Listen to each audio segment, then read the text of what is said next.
Okay. We're on.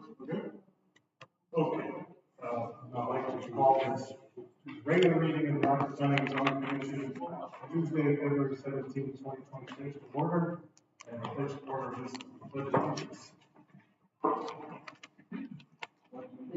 To the flag of the United States of America, and to the republic for which it stands, one nation, under God, indivisible, with liberty and justice for all.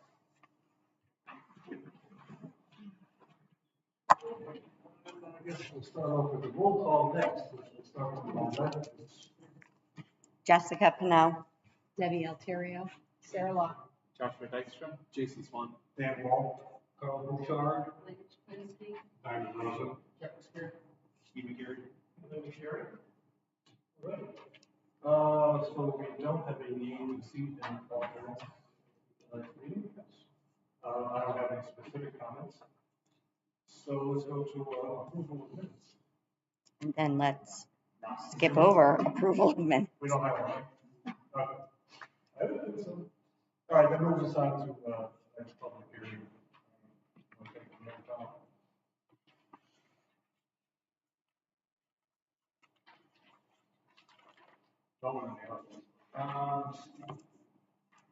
Oxford Planning and Zoning Commission notice of public hearing. The Planning and Zoning Commission will hold a public hearing on Tuesday, February 17th, 2026 at 7 p.m. in the main meeting room of the Oxford Town Hall located at 486 Oxford Road, Oxford. The hearing will be on the following text amendments to the Oxford zoning regulations. Application Z-26-PZA1 to amend the Town of Oxford zoning regulations to comply with Connecticut General Statutes 8-3J and Public Act 23-142, an act concerning certain protections for group and family child care homes. This would amend the following articles and sections of the zoning regulations. In Schedule A, Article 2, definitions, sections 2.22 and 2.26. Article 5, residence A, amend section 5.2.8 and add 5.2.9 and amend section 5.3.1. Article 8, commercial district, amend section 8.4. The proposed amendments to the Oxford zoning regulations are attached, and copies are on file in the Oxford Town Clerk's office located at 486 Oxford Road, Oxford, Connecticut. Please submit any comments or correspondence to Jessica Pennell by email. Please publish on Wednesday, February 4th and Wednesday, February 11th, 2026. Jessica Pennell, Coordinator, Planning and Zoning.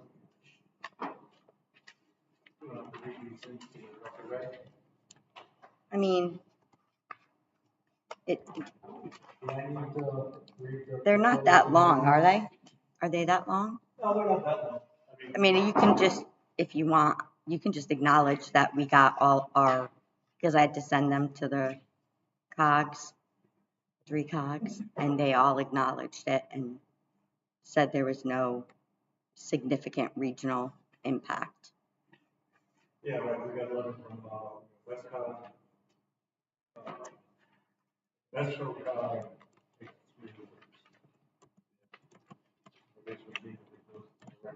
Yep.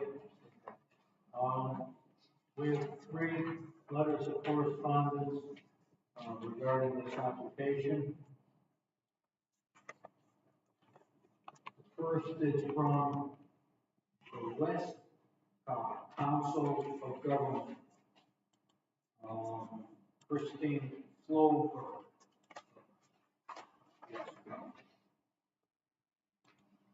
Senior planner. Reference referencing the Connecticut statutory referral from Oxford for the attached zoning amendment. This is dated January 22nd, 2026. Thank you for submitting the attached referral to Westcog. The opinion of Westcog staff is that the proposal is of local interest with minimal intermunicipal impact, therefore is not being forwarded to adjacent municipalities, and the regional staff making no comment.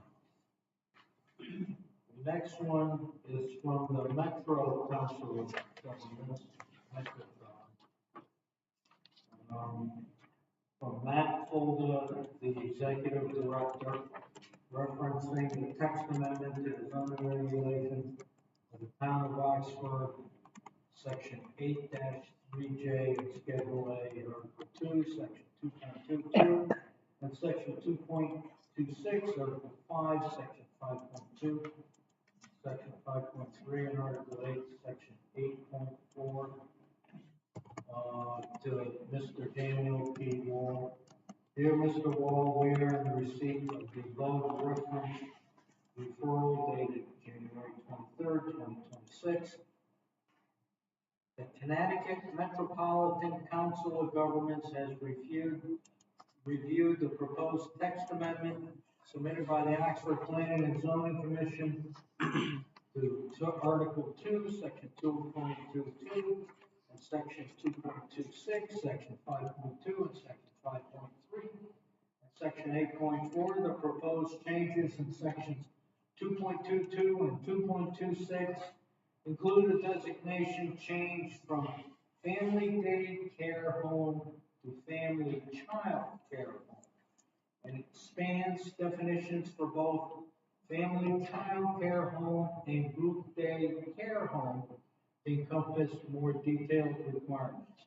The term family day care homes, group day care homes have been removed from Section 5.3 and Section 8.4. The amendments have been adopted to bring the regulations into compliance with Connecticut General Statutes 8-3J.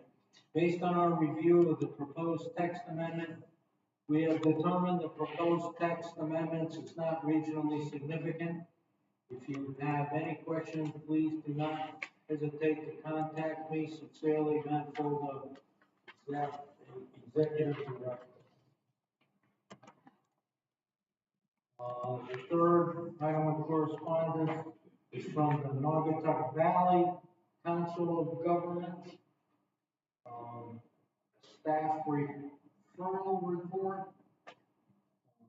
to the Oxford Planning and Zoning Commission, First Selectman of Oxford, Planning and Zoning Coordinator, and Zoning Enforcement Official. From Emily Ricci, Community Planner 2, Naugatuck Valley Council of Governments, 49 Leavenworth Street, Waterbury. Date February 6, 2026. File number OXFO-30-012-126-D, Municipality Town of Oxford, date received January 21, 2026. Type of referral text amendment, date of public hearing February 17, 2026. Applicant Oxford Planning and Zoning Commission.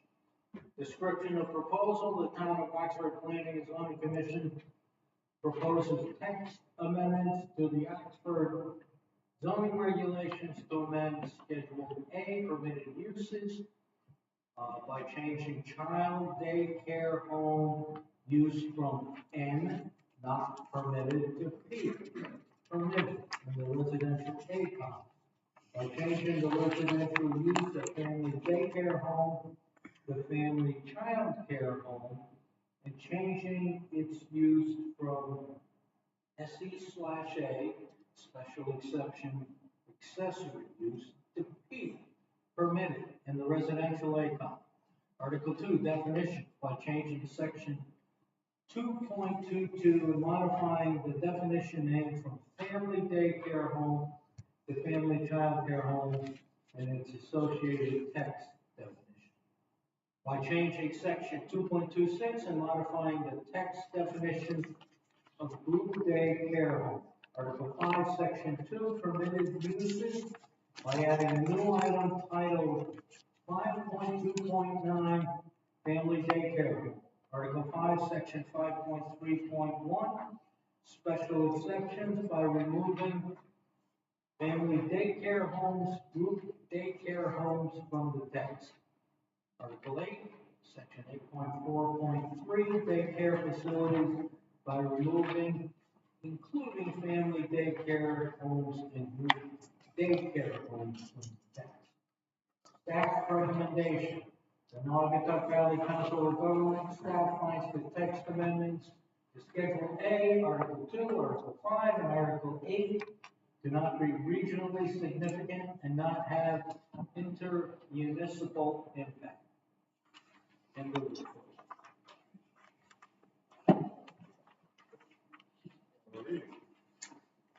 Okay, that was it, right, correspondence list? That's it. All right, so, I don't think there's anybody here in the audience for this public hearing, correct? I didn't think so.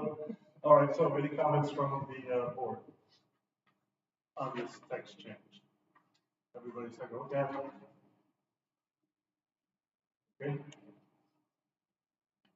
No comments? All right. I think we close this public hearing. I have one question, and I can ask Kevin. Right. So in the residential A, in the schedule, I had adult daycare home as permitted, but it's not permitted, is it? I mean, like, could that fall under a group home? What? Do you think? Okay. Because I don't know that I got that. Well, this is for adult daycares.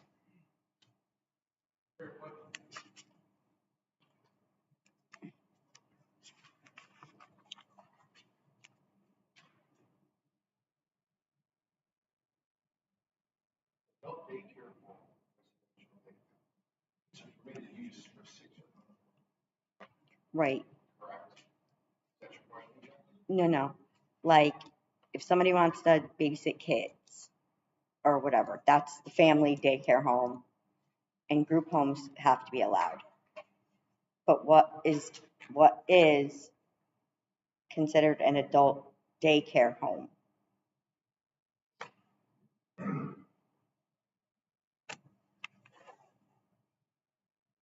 I ask a question about the question? Mm-hmm. If we're coming into compliance with regulations that govern family daycare children, Right. why would we? Right. That. So my first. We concern ourselves with adult because I think adult would be covered under different areas. Right. So that at first I put permitted, and then I realized that this was all about family daycare homes and group homes. Requirements are for child care and family child care. Right. And those are where they have to be forbidden as a matter of right. Right. Then adult daycare, what do we have for that special exception? It says it's not permitted. I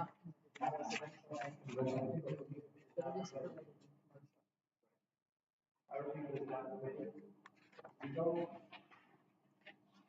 Group homes, and services that are required to be adult are significantly more intense. Child daycare, kids that are not even adults, are really just kids that are adults and they require a lot of services. Some have the ability to communicate, have the ability to get around on their own, and some have tendencies to act out and they're adult kids. Sometimes they take it and if you go to an adult, the family, which I think think in the dealing with child daycare in the Philippines, when I've grown up in, it's a lot different than this seems to be. By that, so, yeah, daycare for kids is okay anywhere, it's fine. Adult daycare doesn't fit in some places, in the neighborhoods and things like that. But it's kids that have those things in that house. This is all land up. I want to go on, as we do some stories, and it's just, it's hard. It's hard on the families and it's out for the training school for us. You know, a lot of those kids kind of displaced, sent back to their communities. Something to be aware of, but at the same time, we need to be a safe place for you not to interact with somebody. Walking down the street, it's they gotta look normal. They can act out and things like that. It's not, they just have issues that it's sad and you should take a prayer about it. But if you want to child, there is a differentiation. Statute will, I would say it's. And then the other one that I was unsure about, but made sense to me, was amending Article 8, Section 8.4, because the permitted uses in Article 8 include any use permitted in the residential district. Therefore, if we had special exceptions, daycare facilities, including family daycare homes and group homes, or group daycare homes. So I just took out including family daycare homes and group homes. So there could be a residence in the OPD, the Oxford Professional District, the Route 67 Professional District. And to me, that says that if they live there, we cannot, in that district, because you can do anything you can do in residential A, you can do that if you live in that district in a house and not a business necessarily. Do you understand what I'm saying? Okay, so Article 8 refers to the Route 67, and in there are land, building, or other structures used for one, and then it says may be used for any use permitted in the residence district A. We are saying these are by right in the residential district A. The child daycare, yes. And previously, we did have special exceptions as proposed daycare facilities, including family daycare homes and group daycare homes. But to me, we can't have that because you can do anything residential in that district. Okay, so, That's why you struck the language. Yeah, instead of making it a special exception. so you, and I'm sorry, I'm confused, were you just making a statement? No, that I wanted to make sure that everybody agreed that that made sense. I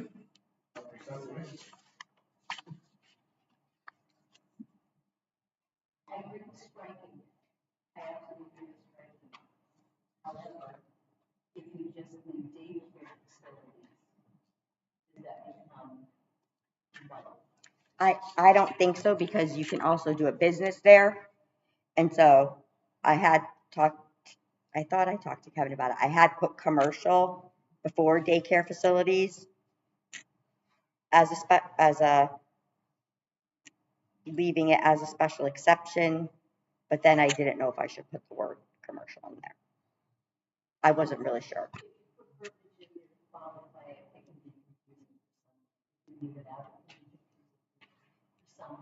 Right. So I would prefer to probably find this leaving daycare facilities, and then when somebody has a question, we refer them to the other part of the regulations. Now, this is approved, and you can refer.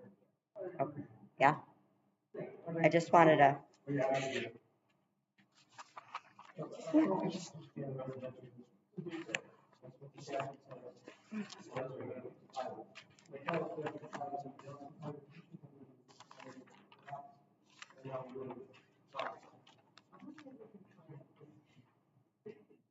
No, I'm not, just on this one. Those are what's next to you. Any other discussion on this? All right, so, I think we should, entertain a motion to close the public hearing. I'll make a motion to close the public hearing on, application Z-26 PZA-1. All in favor? Aye. Opposed? None? Okay, motion carries.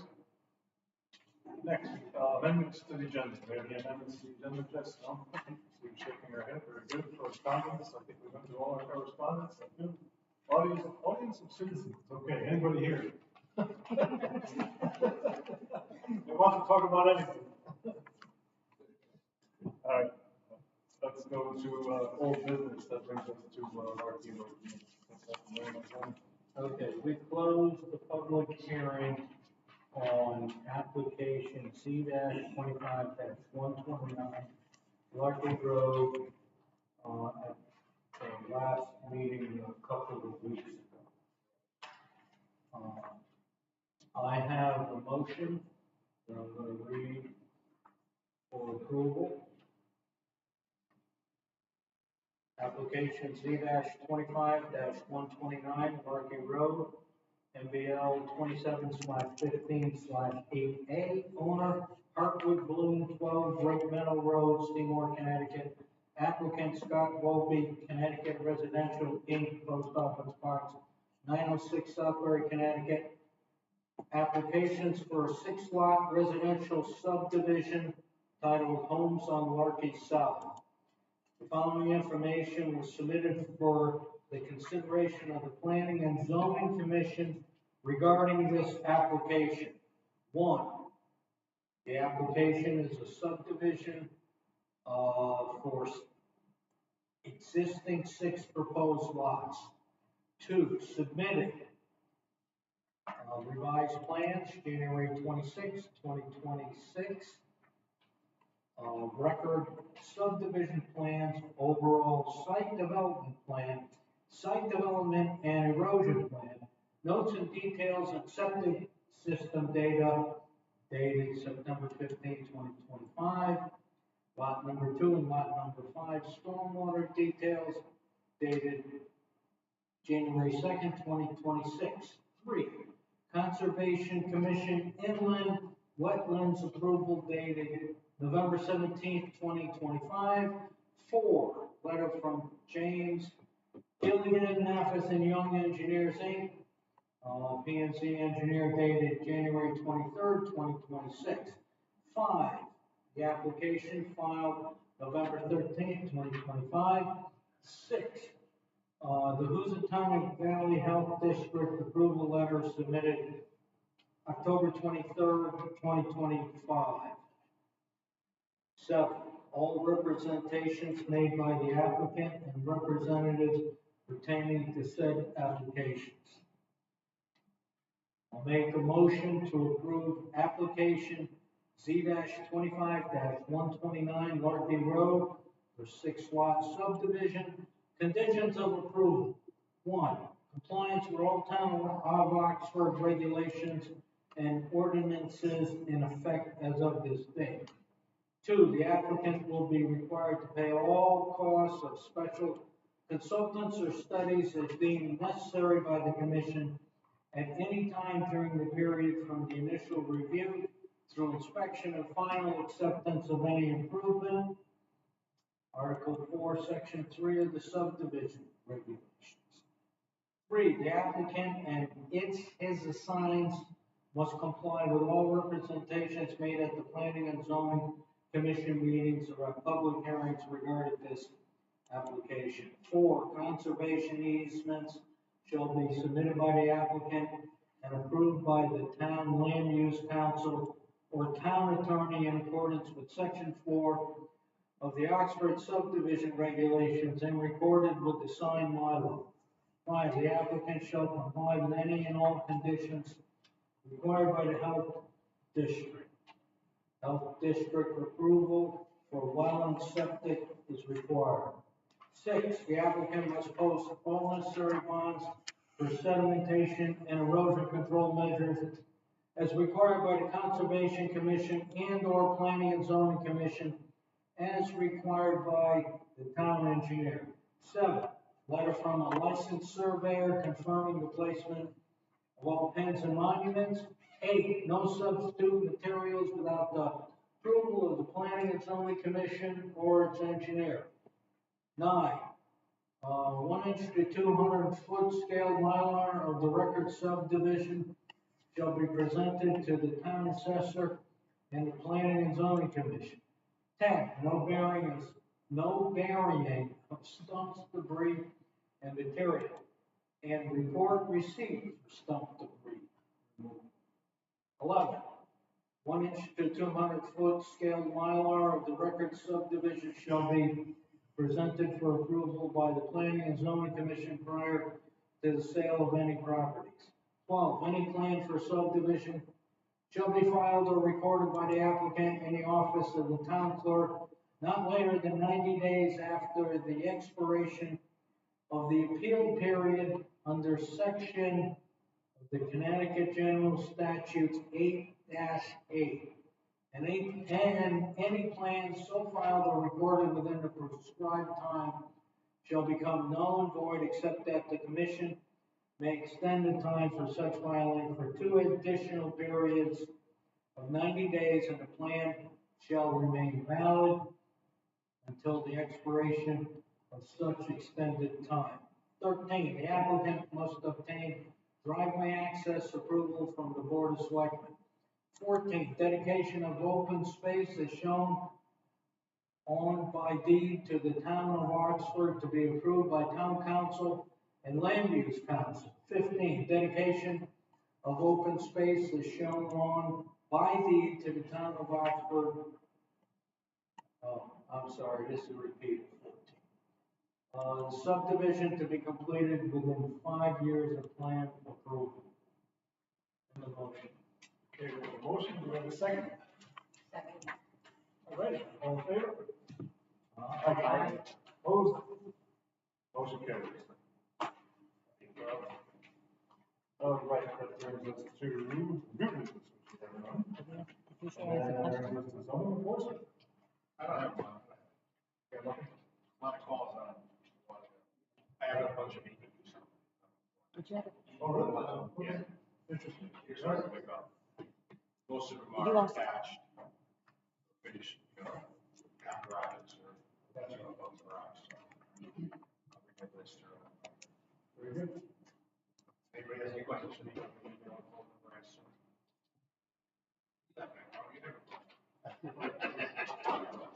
guess that's good. All right, that moves us over to invoices. I don't think we have any. That brings us to other business. So Jess has the reminder for the annual conference in here, 2/26. Anybody wants to go, just let her know. I forgot what was the deadline. It's in March, It's in March. but I want to keep it on there so that I know as it gets. Okay. Status of update on the items previously discussed. Right, so I got a couple of things, that we know we've been, chasing after, right? So, I think you all heard me say before George was sick was going, but we have to talk to him anyway. And so when it comes to a planner that we've been trying to get, right, that we want to have, it's still the same plan for the planner. But when you're in municipality government, unions, okay, and the union is really slowing this down, and, he's trying to get it through, he thinks he's made progress, but he's not there. And their contract was just settled, I believe, right, Jess? And he can't even get them to sign that for some reason. He said, if you just get them to sign the darn thing, this would be the next step, and because he's already approached them with it and so forth. But, so he's working, right? He's doing what he can do. You know, again, I've been involved in municipal government fast, it doesn't move fast, right? So, and the other thing was, we were talking about, I think Ms. Terry brought up, she had read about NVCOG, proposing a moratorium on the new public act, right? And so, they did, They put forward a vote, we went unanimous, all 19 elected officials signed this document and sent it to the legislature already. And they say that they're calling for a moratorium until we can get our act together. All of us in VCOM, right? So, that's what they're, asking for, that's what they're proposing, and we'll see what happens going forward, right? But they're saying, stop, time out. We got to get a grip on this, right? There's just too much to absorb. And so that's where it sits right now. Sure. I read the minutes after Deb mentioned that last meeting, and I understand the resolution. And the resolution, if I'm remember, was around 830G specifically. Correct. How does 8002 play into that, right? So it's one thing to say 830G, but there's so much they combined, stuff. they noted 830G itself and the new law, right? Oh, They noted both. okay. So they didn't really get specific into either. Well, actually, I think that's accurate. They were specific about the new law, just dumping too much on their plates, right? And they need some time.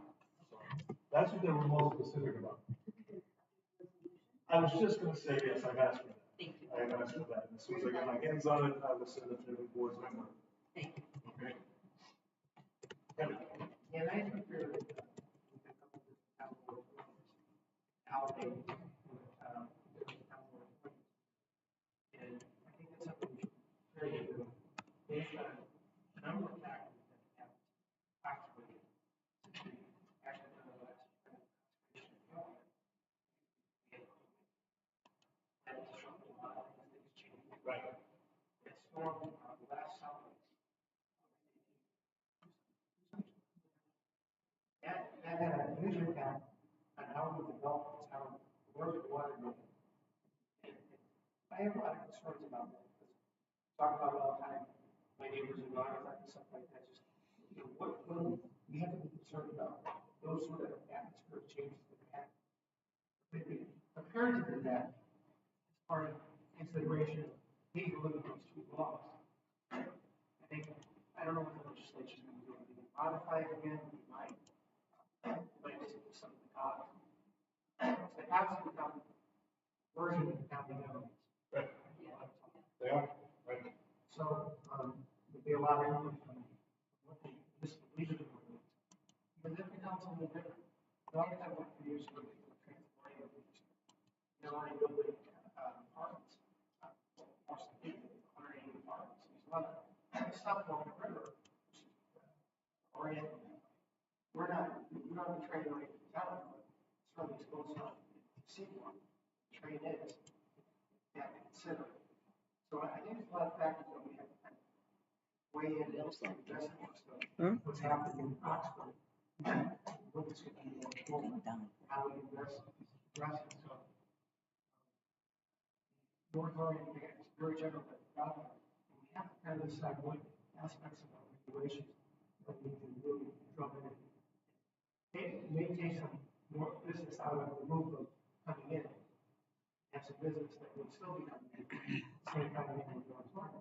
There's a moratorium that is specific to items that this law is going to impact. You do something today, you want to make sure that it's going to be 30 years from now. Right. That's my kind of project. And as I understand though, so most moratoriums, like for instance, this board, if we were to institute a moratorium, usually go for 6 months, with the option to 6 months again, correct? You can always extend, there's a certain amount of reasonableness applied to that, because as you get going, and start redoing regulations or redoing areas, you run into other things that, we didn't figure that out. And that's an interesting issue we're doing. Yeah, one thing you have to keep in mind is existing businesses, right? You don't want to hamstring that. Right. You can leave commercial sort of alone, but there is an effort to turn all commercial property to residential. And that's, you see that like cities or towns along the river where river mile existed or other things like that. Yeah. And they converted it. So stuff like that, or have businesses that leave closed for a period of time, or there's housing that's closed for a period of time. Well, it's a good point, you know, in my discussion with George, and I think most of the agencies, right, within NBCOG, whatever, kind of doing the same thing. Now that NBCOG took the action it took, just want a little bit of time to go by and see what the reaction is, we want to see what the heck happens, and then we will react. I just think, you know, we're gonna be prepared for something. Right. They said, here's what we're doing, and it's gonna be by the end of the session, so, especially gonna end up in June, so it's a long session. Short, election year, right? So everything's happened to the budget. Right. Election year. Yeah. They'll be done in May. Yeah, last we're gonna answer in May. So we'll be out. In the meantime, think about the regulations, is what the regulations specifically. And think about the town, how you feel about it. You have to take care of the health, safety, and welfare of the town, those are main guys. First and foremost. That's your best suited to weigh in, and that's what you got. Right, absolutely. I agree. So now, is that to say that you're speaking moratorium not only in Congress and AG and the 802, but also what's being heard today that has potential for passing one that you're discussing in Harvard? You got to be prepared for everything. The ACAS strategies are also something we're more comfortable talking about. They've seen the impacts of it and they've seen what's happening. I don't think it actually carried out what they really wanted to do. Because ACAS strategies have been more expensive than bigger housing. We got away from the mission of the kids. So what they come out with would be considering what that was supposed to do. Or how that's going to land in the community. Like ours, we suddenly have a lot of the infrastructure. The next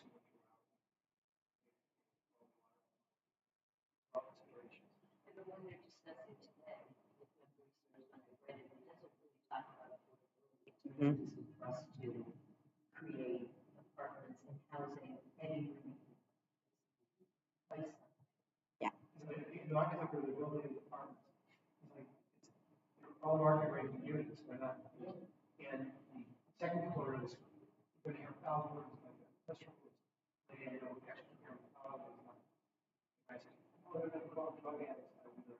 I said, yeah, and the shops that we need to go out and be foreign shops. People just have crazy ideas. No one likes change. Someone else wrote a letter saying that all the landlords that the supporting town always shared out, and they've been sourcing all that kind of, now they're putting all these people in. Well, people that come in are going to be, get on the train for the worst. I'm not moving out to Mr. Chairman, Yes. rather than all of us trying to all read all the legislation, is there an idea, maybe we could get a subcommittee together that would look at these pieces of legislation and then be able to enlighten the rest of the, come to a meeting and say, here's what we've learned, so we through it? I think that's a good idea, don't you? Does everybody think? Dan, Yeah. I did meet with Savannah Nicole from NBCOG, just on we meet up every once in a while to talk about stuff. And she said that our housing growth plan, we don't have to make that decision now, and we shouldn't make it now because the state is going to give us our numbers of how many, what we need. So if we were going to do something or a subcommittee at some point, I would say let's start and integrate how we can Yeah. the legislation that's passed, but also be aware, which I just emailed to all of you, the public hearing that they had on the housing from the housing committee today that cuts it down to a maximum lot size of the maximum is 5,000 square feet. You can't make anybody have a lot bigger than that. And that's what, 1 Yeah, but it's a good point point. George said 1 that- George said that to me as well, right? And I think that's probably one of the big points with NDCOG, is that, yeah, the state's gonna come to us and give us the numbers. Right. And obviously, everybody in NDCOG doesn't like that, but yeah, I think you make a good point. I wanna see what that is, you know? Yeah. But I mean, to Sarah's point, yes, there's a lot of stuff to digest, but it does keep changing. So I think along with, because I'm not discounting all that legislation, I'm just saying we have to work on our regulations just in general to get them cleaned up. And just like this, you know what I mean? Like if we had a list of things that we had to do, which there's plenty more that we do have to do, this is such a minuscule little thing that was, but there are a lot of other things that we haven't done yet. The document you sent out today, so.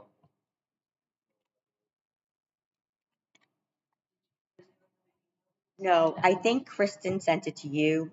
I sent it to you guys from my email, the webinar and the documents. Yeah. Yeah. Because, yeah. But I also just sent out that bill. Yeah, so. I'm a little confused, right, about this. Keep changing, I know. And, hard to get decision weight, you know? Isn't that the agenda for the conference? It is on the bill. I think my concern is if they can pass this maximum of 5,000 square feet, they don't need affordable housing anymore. They don't really need 830G anymore because now you can build a house that's, I think, whatever the building code is, you can't make anybody build a house bigger than what is called for in a building code. Do you know how big a house has to be per building code? You're not allowed to set a minimum size. Yeah. from what I've read. Yeah, so you can have, 5,000 square feet. Allows single family apartments. or, and you can subdivide it. So, you know, there's a lot of stuff that I think is gonna make 830G look like nothing.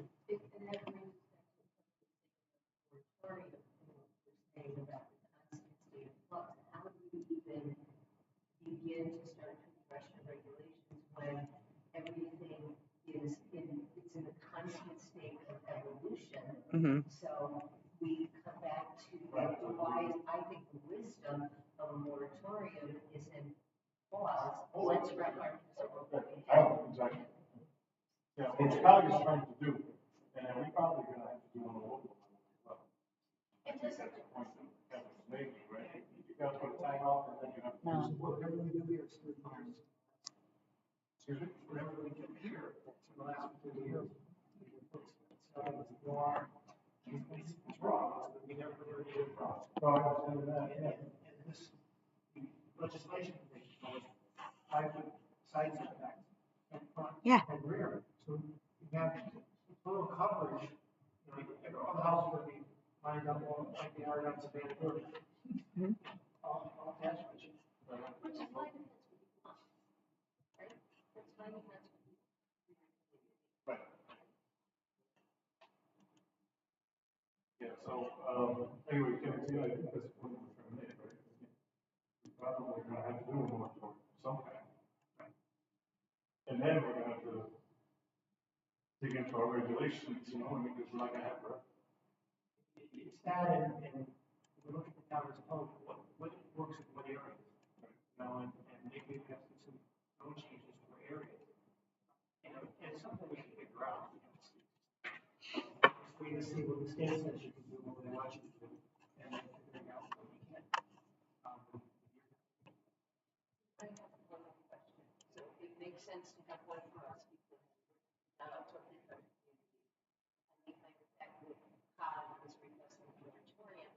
I'm curious if there is, strike the numbers if we do one, does it help reinforce what COG is asking with other communities within our council of governments that will all have the same clause. Pretty much. Individual, yes, united in the same concerns overarching. If you could put something on the agenda for next meeting, saying, in discussion, consider the moratorium, so it's out there. You don't have to adopt it, but that, the commission's considering a moratorium, considering which aspects of the regulations should be subject to the moratorium, depending on the legislation. So you should probably put it on, so it's on the record, and you see it. Sorry, what would your guidance be or recommendation prior to us doing that? If an application does come, it's just BAU, this is usual, we treat it as I think is. until you adopt the moratorium, you have to treat it as is. Your regulations are what they are today. Until you do a moratorium, Yeah. we're not accepting subsidies. So you could have a moratorium that allows for ADUs to still come in.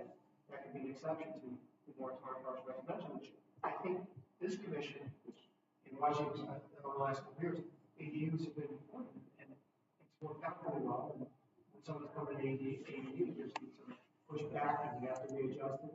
You have to meet our regulations. People who could do. Steve said it's gonna forward you, basically. So things that are in the queue, before you have to take them up. And you have to think about under the regulations that are in existence. 6 months down the road, maybe something that's not going to be allowed. But So, let me go back to what you just said, right? So if we were to do what you just said, right? So, we're gonna put something on the agenda for 2 weeks. In my mind, that gives us 2 weeks.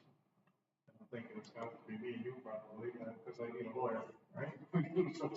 So to come up with some, pinpoint some regulations or some targets, right?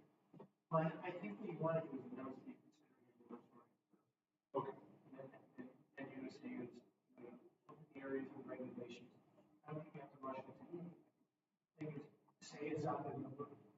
So the council government state at this point, and we're willing to consider the moratorium here, we're going to come together. And that's what we want to do. We want to be ready to go. I understand. I think I agree accept it to Yeah. draft of moratorium. I accept it to be just sort of thing that now we can go off of that as we decide. I don't want to spread it out to the general commission until we're ready to. I think if we take it one step at a time and put ourselves in position to do things, that's the best way to do it. Good pace, proper pace. I understand, that makes sense. We need to have a public hearing if you want to propose a moratorium. Once we have the draft of what we're proposed, then we'll have the public hearing, the public comment, some of the public comments, we really explore. The backwards, you know, from the moratoriums are kind of standard here. Do that for a short period of time. And with changing landscape in our group, this is going to be the third version of this. Wow. So, who knows? We can point to them as adapt to be stuff for the child care stuff, you know, we're trying to apply what we're doing. But at the same time, if they're a moving target, it's not. And That's a good place. We also have the housing committee that has the draft document. We're trying to think about how to work with the planner. So if anybody ever thinks of any questions, if you say, stop moving the target. Yeah. biggest problem. If you have, do A, B, C, fine. Where we go, do A, B, C. Well, how about D and F? That G letter looks pretty good too. So we can- Lot to absorb. Anybody else have any questions? What else do we have on here? Any other business? That's about it, right? That's it. Motion adjourned. Second. All in favor? Aye. Yeah, we just went through it. Sign up for that. I will, if I do you guys one at a time, just send me an email and I'll print it out. Okay. Does anybody go?